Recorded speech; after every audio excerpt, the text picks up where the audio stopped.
Welcome to The Authority Show, where we turn insight into impact. Okay, so welcome to today's show. And today we're going to have an extremely interesting discussion, I think. We already had an initial conversation here that already took us high and low in terms of inspiration, but also in terms of connecting with people and how that really matters. But first of all, welcome back to all the listeners. It's a new year. And this is actually the first episode that I record on the new year. So this is going to be interesting to touch on as well. Like, what do we have to expect from 2025? And how can you and I make something that really have an impact? But without further ado, I'll hand it over to you to introduce yourself, if you don't mind. Yes, of course. But before I do that, I just want to say it's an honor, Karl, to speak to you. It's like a big fan, always a listener. I've listened to all of the episodes so far. So it's very, I'm honored, and it's very nice that we are talking today. And it's good omens, 2025. We're starting with this. So definitely, for me, it's a great way to start the year. So yeah, my name is Fouad. You can just say Fou for short. And I've been working on the technology consulting side of the business for the past decade right now. So I work with different brands, different entities, civic government, and other brands as well. So yeah, mainly my job is to look at the customer stacks, look at what they build, and then enhance it, make sure that the customers have a seamless experience through different platforms, through different like touch points. We map it. So in very short, I work on the CXM space in the advising side of the technology. Amazing. So that's a very interesting area because it matters so much more than most people understand. But yes, and sure, there is a lot of aspect to it. So the way that I explain it to my 10-year-old right now is like, I try to make people's day a little bit better. If you book faster, that means whoever is doing the CXM, if you book a hotel faster, if you're enjoying your booking for like a flight, right? Like all of this it makes the days a little bit better. It makes it worth it. And also it's interesting because it combines so many different aspects of it. And obviously, because the podcast is AI, I'm sure would love to hear some of your thoughts on that, but also because it looks at human behavior, right? What do you expect when you go to a brand, when you go to, so that's one of it. Also it looks at technology. Can technology keep up with that expectation, right? Because that's one of the things I'm always interested in, the evolution of both technology and expectations and how that goes. Tell you a funny story about that, because we live in a very interesting time. Just in my lifetime, I went from going to a brick and mortar store to just ordering everything from just thinking about it, literally. Yeah. So it has all of these aspects, so it always makes it interesting. Yeah, and it's going to be interesting because what we see now is that really the impact of voice in our user interface is going to really change. I think this year consumers or users are going to see that we're starting to use voice much more. Before, we could use services like Siri and Alexa and so on. Yes. But I think that we now see that the idea of using your voice in your environment in connection with your computer or internet connected devices is going to increase a lot. And the interesting thing is, if we circle back to what you just said with the brick and mortar store, is that is what we used to use before. Like, you went to a store clerk and said, I need this. And then he said, yeah, we don't have it, or we have it in stock, and let me just get it for you. Or he would say, yeah, we can order it, and it's going to take this long time. Like, in a way, we're getting to a new type of full circle. Like, that experience is going to be there. This year, we're going to experience the possibility of having that conversation with a store for real. I mean, there is also one aspect to that store that I think is interesting, right? And again, I would love to just spend a little bit of time talking about that from my expectation point of view. The customers at the beginning, let's say you're buying a car, right? And we're talking about customer experience. Let's say you want to buy a car, you want to buy a vacuum, whatever. You expected the guy in the store to know more than you, right? Yeah. That was before the internet, before like the blogs and the social media and all of this. You expected the guy in the store to know a little bit more. He's been selling. So the question is, well, what is your best seller, what I can get? And the joke is, you always go to the vacuum store, and you always come back with Dyson, right? Yeah. That's mostly what you're getting out with, right? Like my wife always has a joke, and she goes like, "Yeah, but Dyson's still good." I'm like, "No, I get it." Like, the idea is that the guy in the store knew more, right? Yeah. Now the customer expectation is I'm not there to get knowledge from you. I already know. So empowering the customer to have that information, whether it's so having it a bit more seamless as well. So Yeah. not just the mentality of a hedgehog versus a fox, right? The hedgehog versus like tunnel vision has a Yeah. specific goal and goes for it, and the fox kind of sees the whole forest and strategize accordingly. I think with the customer experience, that's what we need to look at is more of the whole forest. And okay, voice is one aspect of it, but how can it go seamless with everything, even an offline experience? What you said about that full circuit. Yeah. But that knowledge aspect of it, that the knowledge center is now not the guy who sells in the store as much as no, the customer now knows more about the competitor, knows more. And you would have people who have, again, like I'm very geeky, you can see. So like, like if you go for these stores to buy something that is technology and see that the guy who's going in to buy the phone, to buy the device, might know more than the person in the store. So then the brand's version of proof there is not like we know more than you, right? Not going through that back, but more of like, oh no, we can have a seamless experience. With it doesn't matter where you touch it in the journey of the customer. We will make it seamless for you. Does that make sense? Or like, does that Yeah, speak to for your sure. point? And to add to that, like Amazon have been building an artificial intelligence model that goes through all the product reviews for a product and then summarize all the reviews, not just stars, but actually say like, yeah, the customers think this is good, this is bad, and this is what some customers had as a complaint or a problem. Like, so you don't need to read 20,000 reviews because yes, some products have 20,000 reviews and people actually spend time on saying what's good and bad about them. So with that in your hand, and if we just play with the idea that you integrate this with a pair of augmented reality glasses like Meta Ray-Ban, which is going to get a screen which will give you information that you can read, but also listen to, actual being read out loud for you, so that when you have that conversation, you are ahead of the game. You're informed about what customers say, what customers think, but also from not just Amazon, but from your own AI that is basically harvesting the web from impacts and experiences around this product. I think speaks to that. That's a great example. I was thinking Amazon in terms of like they know what the customer like. That's one of the things. Like by the end of the day, right? What does the customer want from Amazon? They want their whatever they deliver, they need it to be delivered fast.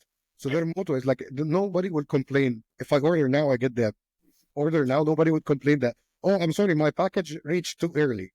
That is not a complaint that you would receive working with Amazon, right? So that's what are you optimizing for? So that conversation, what you're talking about, speaking using voice, right? Whether it's within the CCAS kind of environment or like a CCAS kind of world or universe or something else. How is that conversation going to happen and how is going to help the customer order faster? That's Yep. what you optimize for. That's what you look at, right? Every industry has that vertical. If you work with like a telecom industry, they're always want to, okay, I want my complaint to be fixed faster because that Yeah. was not part of my day. Something happened and that's why nobody calls the telecom service say like, hey guys, the network was working today. Thank you so much for it. No, exactly. And I think that is also one challenge for most businesses. They only hear when it's bad. They don't Yes. hear when it's good because we don't have time to give positive feedback. It's not that we have time to give negative feedback either. It's that we are hindered, so we need to share negative feedback. Such a good way to look at it. A good way to look at it is that, again, it's one of the things with the customer experience. When I talk and consult when it comes to the technology aspect, and everybody goes like, oh, but what is the best in class? What is, that's always, again, that's the role. That's a question I would love to hear all the time. Like, how do you think we can do better? So that's one of the things. How many hinders, how many blockers does your customer have to either resolution or like booking, whatever your use cases, right? Yeah. Could be resolution, could be booking, could be travel. How many obstacles are there? Some of them you cannot remove it. Like if I'm working with a bank in the banking industry, obviously I need security checks. So that is always a blocker that is going to be there that the customer would welcome as well. Again, just having that flexibility of thinking, not because it's a blocker, it's a bad thing, but it's like, how many of it do we need that there? Is that a gate that we need to have? Yeah. And can we integrate with platforms in one way or another where the consumer have gone through that gate already so that, yes, they feel secure because they trust this partner, if that is a payment partner or if that is a review partner or something else, like where can we find a profile where the consumer have already created its profile and gone through the hoops and loops so that we don't need to do that one more time? Because I, as a consumer, feel frustrated about having to answer the same question over and over and over again at multiple different websites. So for me, it's all about time, to be honest. But if I can share like my profile, this is me, go with the assumptions. I approve you as a website to go with your assumptions based on my training data. I provide my training data. I provide access for your LLM to interact with my LLM, which is trained on me, so that you can assume things about me. And then in the very end, say, this is what we have assumed. Just hit OK if that's okay. That's actually to your point, right? I was gonna reference that was at some point the state of connected customers report. That is a yearly report that is always there. But it's an interesting aspect of it is 60% of customers in this day and age, till now, still think they are talking to different departments, not to a brand. Yeah. So when we always hear about like storytelling is important and all of that. No, but if it's a disconnected story, I cannot tell you a part of the story, which is, the riding hood, and then another one is like, oh, I mean Robin Hood. Oh, no, I mean another hood. It doesn't work that way. So that's what, like, if you're going to tell a story, it has to be consistent. That is the first thing of like, for applying these storytelling techniques to our, like, the way that we serve our customers, that is definitely number one is that how can we be more connected? And the fact that 60% customers still till now feel that they talk to a different department, and that's what you said is like, I'm sorry, I know you spoke to another agent, but let me go ahead and repeat that. So I think there is three things where the customer expects more personalized experience, is that when they share data, when they spend more money, when they know that you have a better technology. That's the three, that's a trifecta there. If I already give you data, as you said, I am making the assumption you're going to use it. Yeah. But like the fact, sometimes you go to a restaurant, this is not something bad, but you go, you download the app, you get the review, you do all of that, and then you get the meal at the end of it. Okay, so I did all of that just for the, I mean, you expect more personalized experience because you provided all of this kind of data, right? Yeah, I like to look at it that in a different kind of way, and this goes both ends in a way. It's all about saving time, and time is life. So the more efficient, whatever it is, I can be, the more life I save for whoever it is. So to me, it's about making things less of a time waste so that people can go about living their lives in a better way. That's what we were saying at the beginning when I was explaining it, is that if I can make your day a little bit faster, if I can remove one of those obstacles, I can make you go through that gate a little bit faster, then it is satisfying because you know you have that impact. But also it's exactly what you said. And I think that's one of the things for me, at least, it came with age of like, oh no, I value my time way more than I used to do when I was in my younger. It's one of the things, how much like time is a currency. That's like the older that you get. That's definitely one of the things. Yeah, definitely. And I was listening to another podcast the other day about some young hackers, and it's funny as you pointed out, like when you're a teenager, you have endless amount of time, and for the hacker community, that is a good thing and a bad thing. Meaning, like if someone gives a teenager that is into computers a challenge, he's like, yeah, I'm on it. I have endless amount of time. And you don't even know what endless amount of time means for a teenager. And as you grow up, you add more and more things that you have to do, that society expects you to do, that your family expects you to do, and so on and so on. And to be fair, you sort of have to do many of these things. I'm not saying that there's many options, but you can also choose to design your life around what it is that's important for you. And most people don't do that. We just go about our lives and let society decide what I should be, how I should act, and what I should do. Thinking on a couple of things. Obviously, again, one of the books that I always recommend is Design Thinking. Yeah. Right? Just looking at the HBR, Harvard Business Review, have like a good edition of like that. So I encourage as well, like people to just take a look at it. I'm not sponsored by any of those books, by the way. I just love reading. So I'm just giving and as I much think it's reference. important because just on the topic of reading, I don't read many books. I listen to them. But I tend to sit with some sort of notebook device, mind mapping app or something else on the side to pick up those thoughts that pop up in my head. Thoughts that don't pop up in the same way when I'm working, because then I'm producing. When I'm reading, I'm consuming information, and my mind, and especially my subconscious mind, is starting to play around with those things and create new hoops and loops, new synapses. And those are extremely interesting to pick up. But the importance here is to do pick up on them, because they are so fragile that they disappear if you don't touch on them. And I think I actually a good segue to going back to the idea of design, right? From branding point of view, because it's exactly what you said, right? So if I look at the information that you and I were just talking about, like I read, like you listen to it, the same thing. We send the brands that we talk to, right? Different kind of information about themselves. That's their reading, right? If it's voice, that's their listening. It's the same thing that we were just talking about, right? Same idea.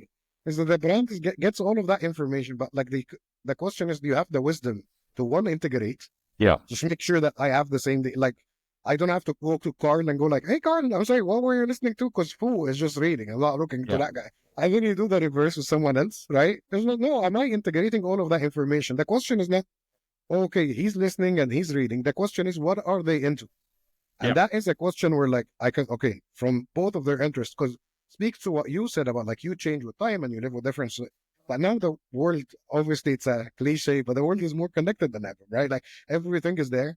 So I can have in common, so I am, let's say, in my 40s, but I can have in common with someone in his 20s who's starting the AI kind of journey, right? Because that's a new field. So both of us can be the same customer from a tool point of view, from a platform point of view. So the idea of segmentation as well, we kind of need to, as a brand as well, and when we consult, we need to look at that segmentation from also what's interests, not just household income, not just age, not just, marital status. Because with all of these new advantages, now that we're knowledge worker, we're not like we're not craftsmen. We are crafts to an extent, but I mean, we're not. You're not a carpenter or like swordsmith where you need like 40 years to get that specific thing. No, it's very competitive. Anybody can start learning and start competing and go through, like, whether it's integration, AI, language, LLMs, right? So all of these things can be there. So I can be the same customer for like different things. Yeah. I think there's a thought that popped up in my head here to just reflect on. And that is, we look at people, and like one common question when you meet someone new is that, like, oh, where are you from? What do you do? Like trying to box that person in, like, who are you? Which box do you fit in? So I understand how to talk to you in a way. But there's another layer here, and that is the age group. Because if we go back and look at, like, when we humans started to write with ink, if you started to write with your right hand or your left hand, there was a tremendous difference. Because if you were left-handed, you would smudge out the ink. While if you were right-handed, you would not smudge out the ink as you in Europe write from left to right. I know that in Arabic you write from right to left, but the idea here is that people were forced to become right-handed, as my grandfather was forced to become right-handed, even though he was left-handed.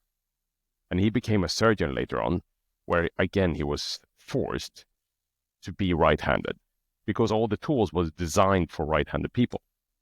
And that's a generation being brought up with handwriting. And then the next generation was brought up with typewriting. Next generation was brought up computer first, and then the next generation came and was brought up with internet first.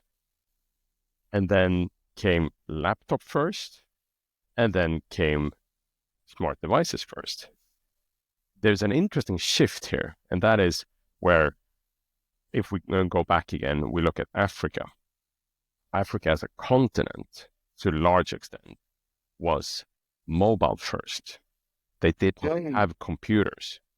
They didn't have the understanding of a keyboard and the the big screen and all that. They, in their reasoning, was mobile first. That was their connectivity with the internet and their first connected device.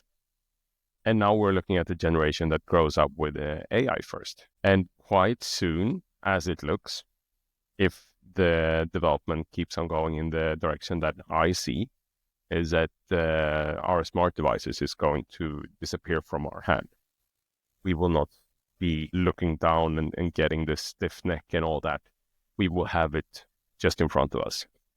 I was talking to a guy the other week who's developing lenses that you actually put in your eye, just like a normal lens. So you don't need to have the Ray-Ban Meta glasses on. You can just have those lenses and you will have that augmented reality layer. I'm thinking of it from a different angle, which is, or like, we're going to the same street, but we're going parallel, because what I'm thinking of as well is adoption, right? Where you said how difficult it was from a barriers point of view to adapt to new technology. You will find at the beginning, even the microwave was they had to do a campaign for people to adopt the microwave. That was like we cook at home. And there was a whole thing of like, having that is a kind of betrayal to like our tradition, what we think is the way of cooking, whatever. And then now you see the adoption started increasing, and then the internet, and you can see when the email started and how many people started adopting email compared to now with social media adoption. So the adoption increase, that gives, again, brands space to innovation that is higher, because now your gate, the adoption barrier, is now way low. It's very easy. When I say we, like, at least I would say the early 20s, that was the last analog natives. Now everybody's a digital native. But all of the kids now, they are all digital natives, right? So that is, for them, the adoption, or like the barrier to adoption, would be way lower. And again, going back to the customer expectations, and that will show you fintech, for example, speaking to Africa, the example that you said of mobile, it's amazing the fintech progress compared to other places that was, you would expect, fintechs there could be higher than Africa, but no, Africa, because of the adoption, then fintech industry and the trends, and everybody's like the e-wallets, everybody's using that there now. Yeah, and there's another side story connected to that, which is also super interesting, and that is in Africa, when the workers receive their salary, the husbands, I'm generalizing this, so sorry if anyone feel offended in any way, but the husbands got the cash and went to the bar and drank and lost much of the money. So someone came up with the concept of transferring time. So the females started getting paid, and not in money, but in time in their mobile device. So they transferred minutes between devices, and that became a currency. It was created by the community that realized, okay, so we can actually transfer our minutes in my SIM card to another device, and I can use that as a payment. So time became a currency. And I think that's quite beautiful. That we were just talking about of adoption. Like there is the barriers now are so low for a customer to start adopting new technologies. And you can see these sectors starting adopting to it. And that's why we need to start thinking of more of like integration, more unified, more connected kind of places that we work from. Because there is, again, the barrier to adoption is not that high, so it's easy to adopt all of these different things. And it obviously opened the space for innovation. Yeah, definitely. And it doesn't always have to be these big unicorn companies or small startups. It could actually be innovated by the users. Can you expand a little bit on that? Because I think there would be like a good trail of thought on that. But what is the examples that you have in mind on this, for example? So in this case, users realize that I can transfer money or minutes from my device to your device. I don't need to go to a bank and get the cash or anything like that. So by doing that, we have now made a transaction. And in the same way, as long as we see that there is a need, we can start to look at it like, what is the least amount of friction that I can create? Like, how can I solve this without having to build a service around it? What exists already? Also, if you look at expectations in terms of like segmentation, but the idea is we look at three aspects of expectations. And I think that we were talking about the second one, but the first one is explicit. And that's when customer comes in and tell you what they want, right? The customer, And the second one is implicit. That's the implicit expectation of things that you expect barriers that you think it's taken for granted, that's where the customers make the assumption of like, oh, the brand knows that, right? If I go for a food brand, I expect a good taste. I expect you follow health procedures and all of that, right? That's implicit expectation. But that is a great area. Speaking to what you said, that's like the subconscious, right? The collective subconscious of the customers of like, what is the implicit? And then interpersonal is obviously what we're talking about. So that's, you can gather that from reviews, you can gather that from all of these places. But the quote that I was going to say was the invention of the light bulb was not made by the slow progress of candles. No. Right?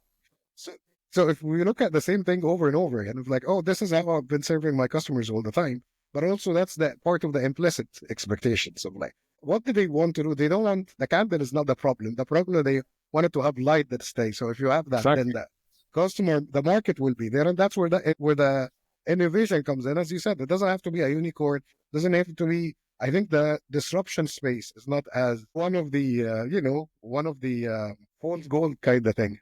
Yeah, exactly. And as I covered in one of the previous episodes, it doesn't have to be a one solve everything kind of solution. Like if you feel there's a problem, look at it from your point of view, see if you can be creative about it. Like as you said, the problem is not the light bulb, the problem is the darkness. Like how can I solve the darkness problem? And if you look at it from that angle, is the problem darkness? No, it's not darkness. The problem is darkness in that space that I'm looking at. Okay, so how can I solve light in that particular space? Because I don't need light all over the globe. So try to consolidate. That is one of the things when we look at the traditional journey mapping, right, of the customer. Like, obviously, there is the challenge of attribution, right? What do you attribute to which part and how can you track it? And now with, again, as we said, there's the integration and all of these points, especially with voice, the attribution modeling would be fast because AI is an amazing layer that you can just add to whatever existing framework that you have, and it will help build this point. But if we look at the traditional way, like the awareness, consideration, right, like all of this, and that's where we need to look, okay, how much of that implicit expectations, how much of that darkness, let's say, because it's literally, we got a business-wise, we got blind spots, right? Yeah. How much of it I cannot see. So looking at adding more channels, let's say, could be valuable, but then for what? Yeah. We're adding more of the, which is good, adding volume. That's one of the things with technology. You feel the pressure of keeping up always with everything, and the brand wants to be the first to do this. But then again, the implicit expectation, how is that going to help your customer at the end of the day? I mean, it's great, but how does it speak to the darkness, right? What does it speak to the blind spot? What does it speak to the blocker, the challenge that the customer is having? How are we solving that using the technology, right? Yeah, exactly. And then that leads us in a very nice way into personas or avatars even. Like, oh, yes. Is your customer everyone? Or is your customer a customer? One individual. How wide you want to go? And the more narrow you go, the more specific you can be in your solution. Like if you go back to darkness again, your customer for light is not the entire globe. Your customer for light is the person that is in darkness, meaning it's just half of the globe, half of the day. So how can we solve that? Then we remove half of everyone and just getting into that, like, okay, so do everybody care? No, there's a bunch of people that want to sleep. Okay, so take away like 2/3 at least that actually do want to sleep. Okay, now we're getting closer to something. Okay, so out of those people, who are decision makers? Are everyone? No, there's infants and so on and so on. Like, the more you narrow down, the easier it's going to be to actually figure out how to offer your product and what capabilities that those consumers expect of your product, which is, I mean, this is something that you are extremely aware of given your profession, but I think it's also something that most people don't really look at as much as they should. Like, we generalize things a bit too much quite often. That's the thing, right? That's the trap. Because you can do more. You can do more with, like, technology it's a tool, right? It's always going to be there. It's always going to help. Yeah. We definitely have to use it. But like the idea of like, I mean, I'm a technology consultant. I'm hoping that people even adapt to more and more of it. But the question is adapting it for what, right? Like that's it. That's they call it like second level thinking, right? Yeah. So that happened, that unintended consequences. So we use this and then what? So if the answer is, and then I'm just going to handle more, I'm going to template more, yeah, most likely. Again, the data showed us recently from 2003, 2004, all of this, that customers are looking for a more personalized experience, right? Yeah. So the question then becomes, how can you personalize at a scale?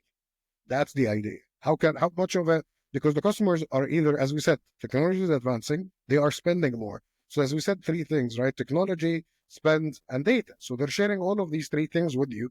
The question then becomes, how can I personalize that, but then at a scale, right? So that's the challenge. And also, how can I not look at my competitors? Like, yes, they have solved it, but if we go back to that, the idea of handwriting, like when your competitors started to build their solution, maybe they were in the handwriting state and you're now in the AI state. The time have changed. The requirements are different. The box is no longer the same box. Yeah, I'm thinking of music because that's the equivalent to what is guitars, right? It Yeah. was mainly for right-handed people. And then Jimi Hendrix came in and he's like, you know what? I can actually flip all of the strings and I can do the same thing, just making it more convenient for me. So while people were still figuring out how to do that, he was already on a hand with a left-handed guitar already doing his thing, which is great. But then, after Jimi Hendrix came other forms of music, Yeah. and that also came in, like DJs came in, that ushered a whole new industry. So it's funny because I was literally just talking to someone about this. Is like one of the, how we now are understanding more like different types of intelligence, right? Yeah. There is a couple of books about the other minds and the types of intelligence that we have, because we used to only measure IQ before, and now we know like there is different types of intelligence that is out there, right? So that's part of it, is like, what is the different types of, because your competitor is smart in that way, you can compete, you can be smart in the same manner, but you can also have a different type of intelligence that you're literally collecting that is better for your customers as well, and will give you a different kind of edge. And instead of, again, templates, because these are all templates. I'm templated, tactics or strategies that I know someone else used it and it worked. But I mean, what differently can we use and it can work? Because by the end of the day, there is a bottom line, right? There is something that all there is verticals. I'm not expecting to buy a car that doesn't move. My expectation is the car will take me where I want to go. The question is, how can you make the journey better? The use case there is Harley-Davidson, right? Harley-Davidson built the culture about about the biker culture, the biker club, all of this, right? And then when they started seeing the competition from like race motorcycle, which is absolutely different kind of build, different kind of custom, different kind of use case. And that affected their sales for a while. But what they said is that we're going to double down on what we know that is good for us, which is, again, culture, which is the clubs, which is the customize, which is the build. And that stayed with them. And the brand equity actually increased after that. That happens, I think, in the 80s, 90s as well. But it's a good use case of, not because your competitor is doing something that is edgy, you have to do the same thing. You can still do something edgy, but it's different, if that makes sense. Yeah, there's another related story in a way, and that's Kodak. Like, many of our listeners probably don't even know what Kodak is. I shouldn't agree so far. I just gave out my age immediately. I should have said, I'm sorry, Corey, what is Kodak? I didn't know. So Kodak is the history of photography in a way. And we have the saying of a Kodak moment. Like, they created the concept of a Kodak moment, which is like, yeah, this is something that we should... By the way, still a great idea. Like the Kodak moment and the basketball and all that. Still a very great idea. Yeah. So Kodak became photography in that people are saying that's a Kodak moment. Like, people know, okay, so that means that this is something we should take a photo of. But many people don't even know what Kodak as a company is any longer, because Kodak went bankrupt. And now, I think that someone probably bought the brand and they sell power banks, as far as I understand. Kodak was actually the inventor of the digital camera back in 1975. So they created the first working digital camera because they were all about photography. But the inventor was sort of laughed out of the office in a way. Like, no, that will never work. No one's going to use that. And how will we sell films and so on and so on? Kodak, the company, did not invest in their own invention. And that is what made them fail. That is what made them go into bankruptcy.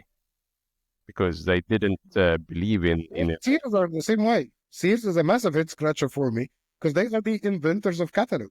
Like how difficult it is. You already have you did the hard part. You already have the catalog.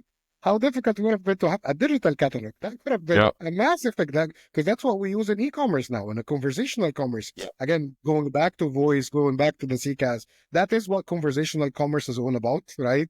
And that is, it's such a head scratcher of like, it was a very easy, you already invented catalog. You know what people do with it. And then you could have easily back it up with an e-catalog that is now there on Facebook and social media. Different social media channels have that. You can upload the catalog where customers can have, again, like a faster interaction. It's amazing for me that now the interaction can all be done through same window. You don't even have to use, I'm not going to say different, same device, same window where like you inquire, pay your bill, get the service, and close it. It's all the same window. It can be 10, 15 minutes, Yeah, it's difficult for large corporations to transform and basically reborn themselves in a way. Maybe we should look at the phoenix. Like, it's better to burn to ashes and then rise from the dead again. Because changing a large corporation, changing a culture, changing the idea of what we are is difficult. So that's where we have these disruptors, the small startups that actually can take a space and take a leadership within a space. Like, for example, electrical cars. A guy that comes up with an idea that then builds on that idea and believes in it and pushes with all he got and sacrifice everything. Like, it's a beautiful story, but it's actually reshaping the world as we know it. And then that's also a story of technology and adoption of what is the use case. The use case is that the problem was not there when people start using electric cars or like, no, that was not the thing. But the question is, can I have technology? That's also interesting, right? What kind of business you're in? Because but they're not really manufacturing. It's not car company. It's a technology company that just facilitate that on cars. But the core advantage there is technology. It's not like the car itself. It's not like the motor that, and we're not talking about Rolls Royce or something that is handcrafted there. It is like you go there, it's app, it's integrated, it's connected. And speaking, if you have like a smart house right now, that means everything goes here in your phone, connected to your car, connected to your shopping list.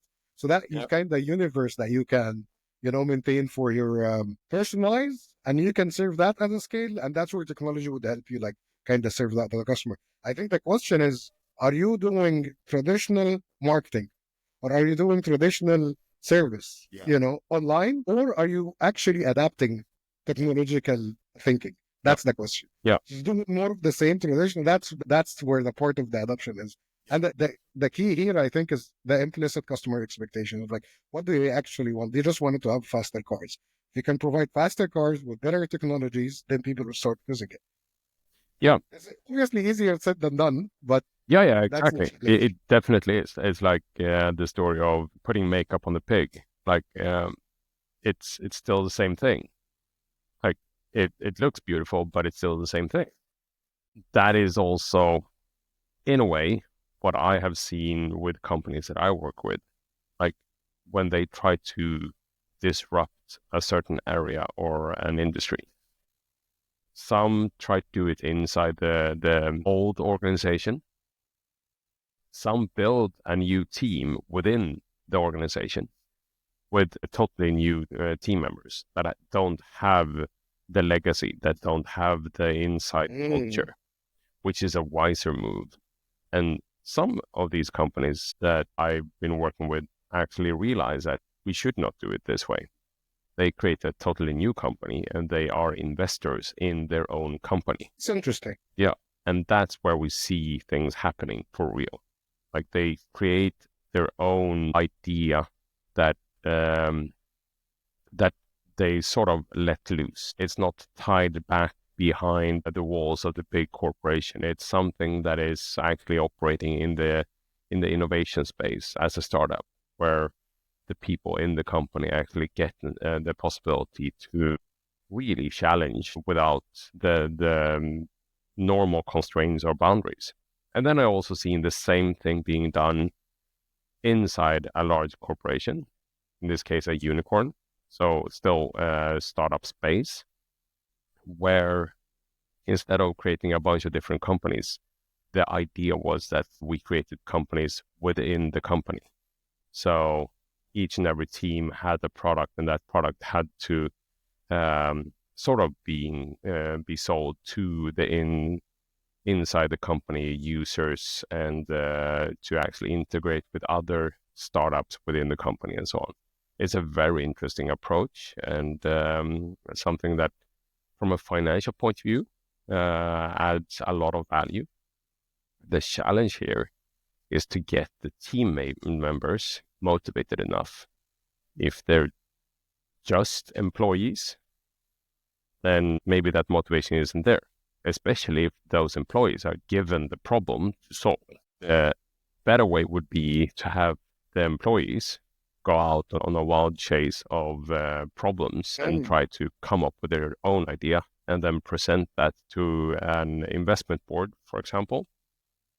And with that board, start to push back and say like, yeah, you should do it this way, or we can give you this much to prove your POC and so on.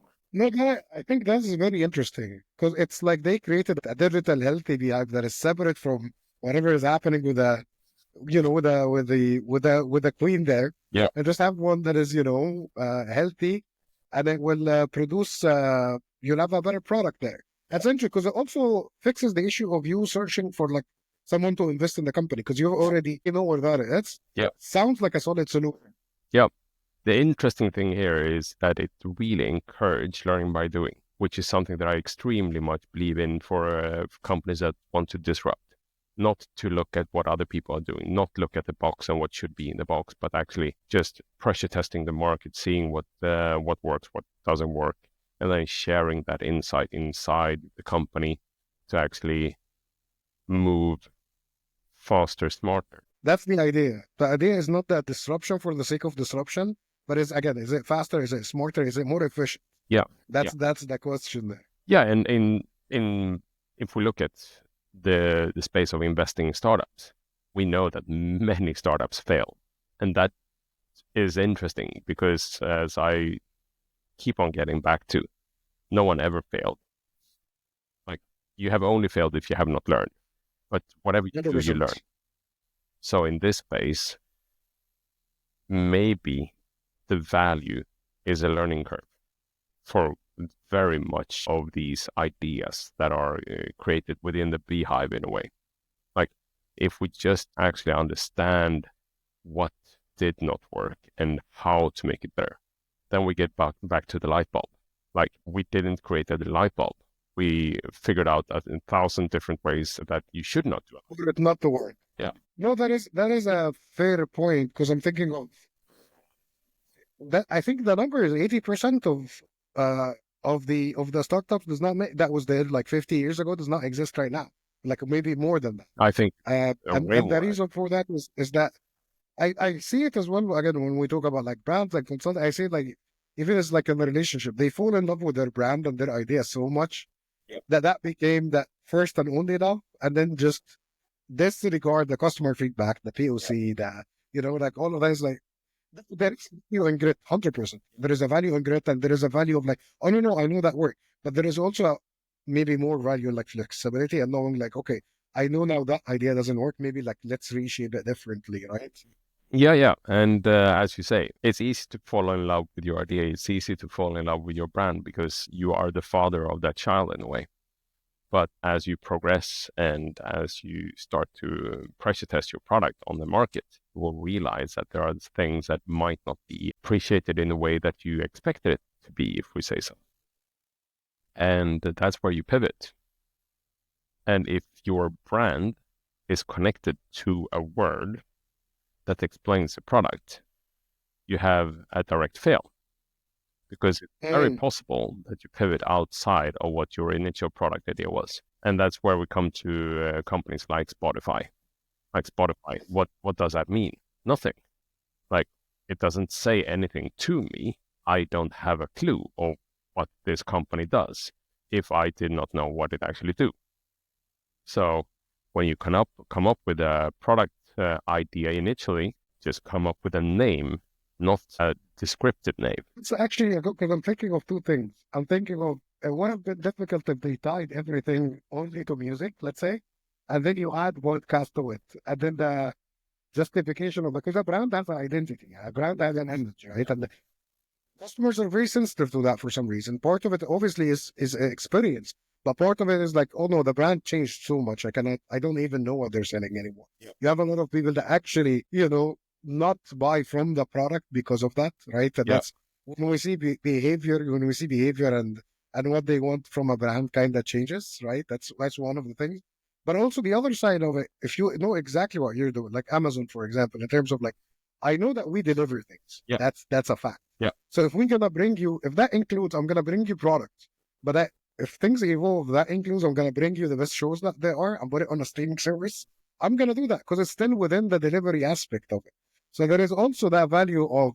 So obviously, I agree with the idea of the naming of the brand, but there is a value of like, I know exactly what I'm providing my customers. I'm gonna go ahead and lead that space, whether like thought leadership or using technology to do that. And there is also a value of like being flexible. Maybe we're doing music, but we can also add podcasts. We can all, because it's all by the end of the day, like an audio experience. Yeah. There is the other book recommendation there. It's called Competing Against Luck, right? Yeah. I know what the guy was talking about is, what are you competing with? Because you think the main experiment was on a food company. And what happened is that people start in the morning just buying food and then buying one type of things and not buying everything else. And that's it, just one item. And what he figured out is that, oh, they buy it for the commute. That's why this branch only sells it, because so what you're competing with is not other food brands. You're competing with a banana. You're competing with a. So it's very important to know, like, what is the job that the customer is hiring me to do, right? Yeah. What is the job? Yeah. Is the job to deliver music and deliver like maybe audio experiences? That's where like I'm gonna add music. I'm gonna add podcast. Maybe I'm gonna add in the future like articles from the internet, whatever the case is. That's in a Spotify case, right? And also there is an aspect of it. Look, I know what the customer comes to me for, which is just delivery. So my focus would be to give you a faster delivery no matter what, and then see like what is the optimal routes that I can deliver that, and that's what I'm measuring as well. Yeah, exactly. Tying down to like, what is the customer expectation? Who is my customer? Generalizing it's a person that will need a fruit. Like, yeah, maybe that's too generalized. And like, when and where will that fruit be eaten? It's a good question to actually figure out, okay, which fruit makes sense. What is the job? Is the job for me to entertain? And I love that. Again, that is one of the things that Netflix, like the CEO of Netflix was saying, that we're not really competing with HBO, we're competing with sleep. And that's why Netflix always asks you, are you still watching? You want to make sure, when do you sleep? Because that's what they compete with. They want to make sure if you are hooked, if we have good television, if we have all of that, then you're hooked, then you're watching. And that is the use case there. And this is what the job that you hired me to do. So it's also that's part of it, is figuring out before we start adapting new technology immediately, we need to think of, okay, what is the job that the customer is hiring me to do? Yeah. And then add in the technology that help you enforce that. And then the technology will be like a massive poster. Yeah, I love that, because it's an exoskeleton in a way. And that is what I see AI to be in quite large extent. That exoskeleton is still me in control. It's still me in control that's controlling my own exoskeleton. And it's up to me to decide on where I want to go. Yeah, that is the example there that I was talking about recently, was the gold rush. So the gold rush is when, like, okay, it happened all over the world, not just one specific area. It happened all over the world. But if you track it, that was one of the things I was thinking. If you track it, like, but actually, who made money of the gold rush, right? Like, that's the question of it. Yeah. Okay, we know it was, we know people went in, they didn't make money, people lost fortune, it was tragic. We understand that part of it. But it's interesting to know who made money at that point. And it was two people. People already knew how to read maps, right? People already have the experience. These are the people that came from families that knew exactly where to search and how to search and how to follow a lead, right? So that was one type of person that made money. But also, people who sold shovels. These were the people that have money. So I think the technology is now the shovel of that, of what we're going through, right? It depends. Again, if you know what the customer wants, everything that we talked about, right? Let's to wrap everything up together. It's like the expectation, if you know the expectation, the implicit expectation. So the customer tell you that they want versus what they actually want, right? And because there is a fine line between both. And you know that Henry Ford is that a customer can have any car that they want as long as it's black. They can have any color that they want as long as it's black. But now you have all of these varieties that is coming in. So if you have that, if you know the obstacles of like, okay, what is actually the blockers? What is making the customer journey a little bit less seamless? Is it the awareness stage? Is it because there is different kind of journeys at different points? And then the result is what we said is like, okay, let's adapt AI, let's adapt the technology there and move from that. The final example on this, because I'm thinking of customer journeys, is the hospitality example that customers do not actually go for social media when they're booking. So the idea of like you promoting booking, right, on the different things can work, right? If you are measuring it and works for you, that's fine. But actually, people go to social media for an inspiration at the beginning. That is not the stage that they look at social media is mainly, that's where we see high adoption of social media, is that when they're looking for inspiration of like, hey, I've never heard about Thailand. What can I do there? And that's when they start. I mean, Google is different because the intent there is different, right? But talking about intent for social media, that's what they start. But when they start booking, that's when they go to Google and say comparing prices. So the idea of if the customer is already there, not just meet them where they at, but also meet what they want from the job that they hire you for. So then you can then on social media find agencies, find hotels and hospitality, and then trying to find inspiration for the things that you're promoting, and then the next stage and the next stage, and hopefully, delivering that experience. Step by step, right? Learning by doing. Step by step, yeah. I think that is a beautiful closing note, and that is take inspiration. And don't get caught up in trying to compare yourself with others, but figure out how to differentiate yourself from others. That is something that I would like all the listeners to take with them and realize that by seeking inspiration, instead of comparing yourself with others, you will reach so much further. It's not about following someone in their footprints or trying to become someone else. It's about figuring out what you want to make out of yourself. Can I reply with a food example on this? Oh, wait. Listen, look, I love food. Like but as the example there is the recipe, right? So when you start learning how to cook, it's like you need to follow the recipe. Like you cannot just come up with, okay, I'm going to add my own ingredient. No, that follow the recipe first. And the recipe is the customer gives you that recipe. The customer tell you that's the part, the first part, the explicit expectation. The customer tell you what they want to know. That's the first thing. That's the recipe. But then after that, I know someone else is cooking it differently because maybe they have a different oven. Yeah. They have a different system. They have a different skill set. There is a different, region that they're serving. Yeah. That's their thing. Great. You learned the recipe. Now you try to make it your own, right? What kind of... So speaking to your point as well, that I think is a very relevant example. And as you say, like even though we have the same taste buds, we don't like the same flavors. Yes. So even though you think that this is going to be a perfect fit for the market, maybe it's not. Maybe it's for another market that you're not aware of. Like, for example, in Sweden, where I'm from, we love licorice.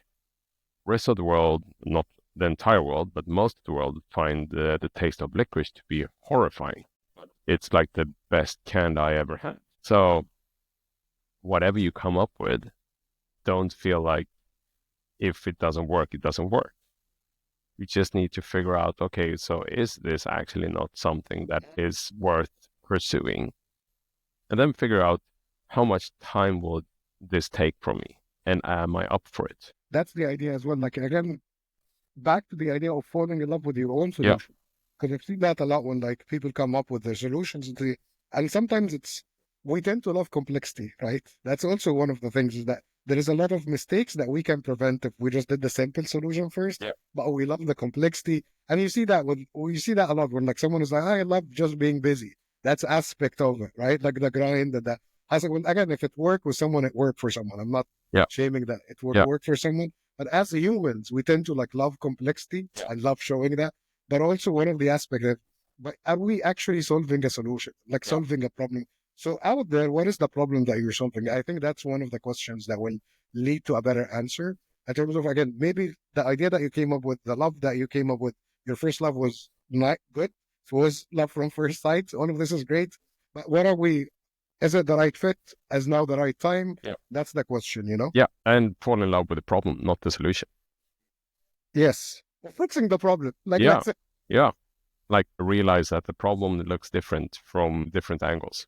Different people look at it in different ways. And Some people don't even see it as a problem. They accept the problem for what it is, and for them, it's not a problem. Such a good. That's the start of a different podcast altogether. Like because we can talk for hours on this. Yeah, definitely. Amazing to have you on the show. Super interesting conversation. I think that there is a lot of cherries to pick from here and very inspiring thoughts. Thank you so much. I mean, thank you for having me. I know it's a long time we wanted to do this, so I'm very happy that finally we get to do it. Yeah. Very inspiring. I mean, I will think about a lot. I love that you also have the a little bit of introspect in real time as well. Like that always, it makes it very interesting. So thank you for sharing that with me. I deeply appreciate it. Of course. And thank you, and have a lovely day. Thanks for joining us for today's episode of The Authority Show. Don't let the inspiration and ideas stop here, but join our community and continue the conversation. Learn more at karllillrud.com. That's KarLillrud.com. Be sure to subscribe to catch our next episodes. Until next time, stay curious.